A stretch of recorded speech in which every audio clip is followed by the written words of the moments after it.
let's say this, you take an athlete who just kills everyone in practice. You know, they're the best player. They go out and practice 5 days a week. They kill everyone. So it's like, what's the point? What is the point of them practicing, you know? And no one ever talks about this. Like, no one ever thinks about this. I never thought about this till he said it. If they just own every day in practice, the only time they're getting any sport development specifically for the sport is when they play a game that's challenging, you know? Mm-hmm. Otherwise, we're just wasting. Okay, otherwise the practice, all it's doing is developing their heart and their lungs and their tissues by doing the movements, and it's developed maybe their technique with the movements. But psychologically, nothing. Maybe tactically, nothing as well, because they never have to like change up how they're doing anything. They can just own every single day. So he was talking about this, like, and maybe an example would be the best example I think of. If we take a post player in basketball, a 5 position, and they're under the hoop and they're just destroying the opponent every single day in practice, 5 days a week, because the second string person sucks. They're not very good. If they just own every single day, Brett was like, here's what I need to do as a coach. I need to step in with them. So then I have skin in the game, whatever. I step in with them. I play defense on them. I destroy them. I destroy them over and over and over, and we see how they respond. You know, we see how because like they never been put in this position, this uncomfortable position.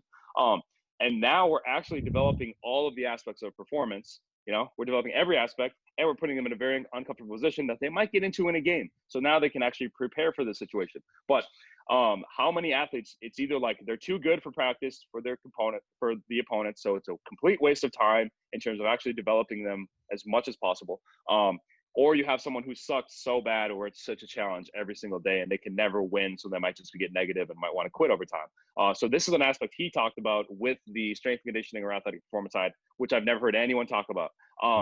And then you have another side. Joel Smith had another guy in his podcast, Paul Cater, talk about how much failure there is in sports and in practice. There's failure. So like, if you get in a strength training session, let's give you all success, you know, give you all positive emotions, let athletes win all the time. And it's like, okay, that's another side I looked at, but it's like, where should we stand with that? You know, do you want to take them and put them uncomfortable? And I think Brett's figured that out, because Brett will figure out on a certain day, like, how to read the athlete. Can they handle this today? Can they not? Do they just need to go through the motions today? Okay, we'll just go through the motions. But that's something Brett was talking about. And I was like, dude, like, no one's ever talked about this. No one has ever talked about the athlete that just takes over in practice every day, and we're not developing them. So how do we get them out of that? And that's what sucks for me as an NCAA strength coach. I can't even use a sporting implement in practice. I definitely can't get in a practice setting and go compete against an athlete, because if they get injured, they bring it back to me. I'm probably fired. So that's why it's stupid. Like, these limitations are so difficult. And for me as a coach, let's say I'm a basketball strength coach, there's always going to be a disconnect, because I can never put a basketball in their hands. And for me, I can never get on the court with them and play defense against them or play offense against them and just destroy them. And then they can put it together in their own brain, like, maybe this weight room training that he's having me do is going to transfer to the game, you know? So I think if we can, if I could possibly do that, I think it would make my job a lot easier, because the athletes would figure out, like, oh, it's not just basketball time and weight room time, and they're two completely different entities. But it's like, no, the goal of this is to get on the court and see performance. We can tell them, we can educate them on, hey, you need eccentric strength so you can turn around faster in a cut or something. Man, they don't believe that. You know, they don't think that. And if you want to tell me right now about my vertical jump and say, we're going to do a slow eccentric squat so that you can improve your rate of force development on the way up or something, I'll be like, dude, you're full of it. I would say to you, if you told me that, I would be like, I would ask you, hey, what's your vertical jump, man? Is it 40 inches? And you'd be like, no, it's about 25. And I'd be like, okay, I'm not going to listen to you. You know, you might have all the physiological knowledge or whatever, but if you're not going through it right now, there's going to be a disconnect. You're like a researcher and I'm the guy applying it. But if you could be a researcher and the guy applying it, I'm going to listen to you a lot more, you know? Yeah. The previous point you mentioned about, you know, all alpha players need an alpha to show them kind of the way forward. And it almost circles back to what we were talking about previously, which is kind of almost like a daily individualized periodization for each athlete, whether it's technical, tactical, physical, depending on, like we were talking before, not only what they need given their performance in the game, but then their daily needs, depending on how they feel coming in. Because like you said, if they're just not up for a huge session where we're really going to challenge them, they just maybe need to go through those motions. And that might be the opposite of what we actually planned for them, which adds almost an infinite layer of complexity to planning and programming. And that's almost where you get to the, I'll use that as an example because it's the only one I have in mind, the Charlie Francis, where he didn't really write anything down. He just knew what the athlete needed when they came in, but he was also working with individual sprinters and not with, multiple teams of dozens of players at a time. Yeah. Oh, and two, I think this is something we often neglect.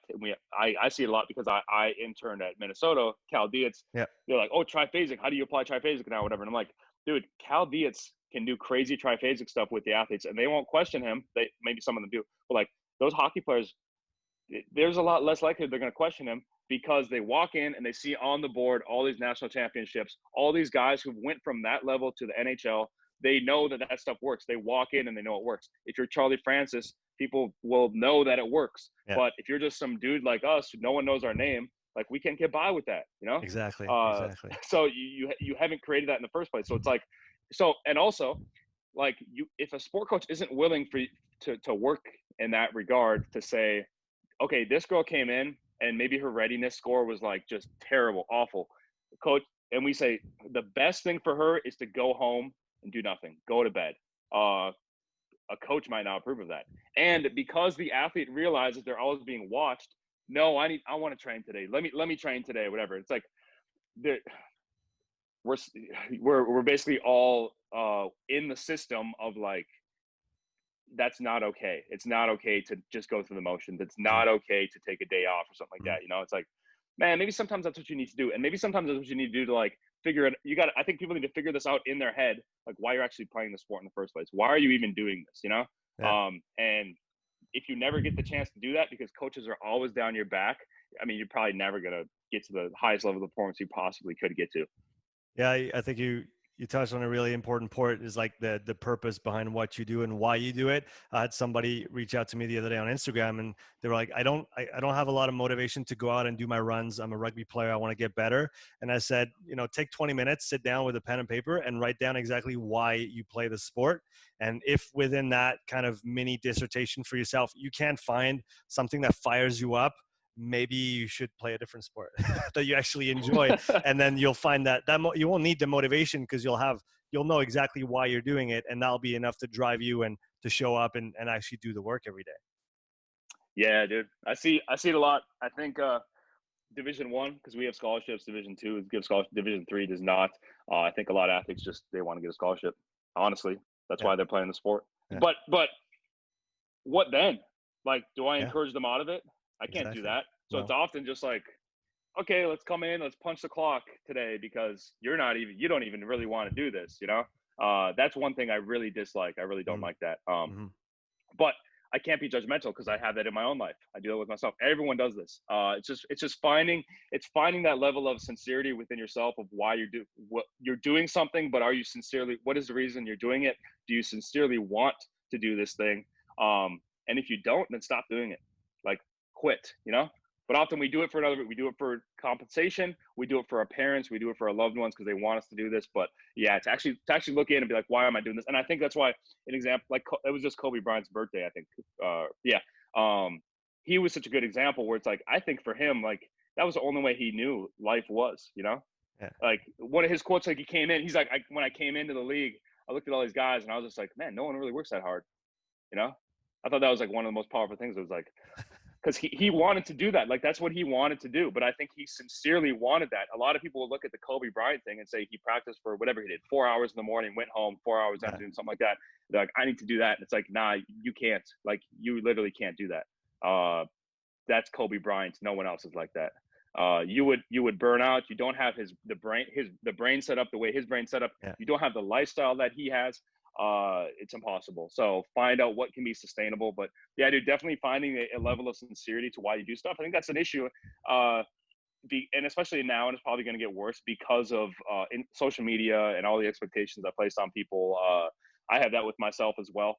But I think, sometimes sit down, write it on a notepad, or just go for like a month on a retreat and figure out like, what is everything that I'm doing even about,